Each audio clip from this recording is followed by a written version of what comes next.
जोहार गी सनम को नापाय गी मेना पिया जानी आसाय दें और इन नापाय गी मेनाᱧᱟ और तेहें दो बकुड़ा रे मारांग मेटांग समावेश होइना जहाँ दो बारिया पिया संगठना गड़ते अड़ी नापाय अड़ी खुशी रस्क बुझेवना अवश्य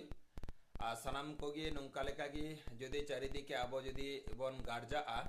और नौका लेका गी जदि आबो रास्ता रे बन आड़गोना एवं विभिन्न जायगा रे जदि बंद बन डाकावा अवश्य मिटांग दिन बांग मिटांग दिन आबो किंतु हक आइदर ठीक हाक को एमा बन गिया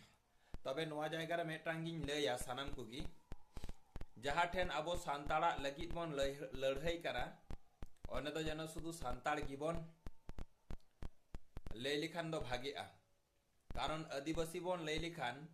ओंडे दो अडी उतर जाति को मिसा काते आदिवासी दो को होयोआ किंतु आबो जुदी बन लैया सान्ताड़ इने खान दो ओंडे दो एकेन सान्ताड़ गिबन जारा बुझो आदिवासी माने एटा एटा कहो को लैया आले हो तो आदिवासी कराले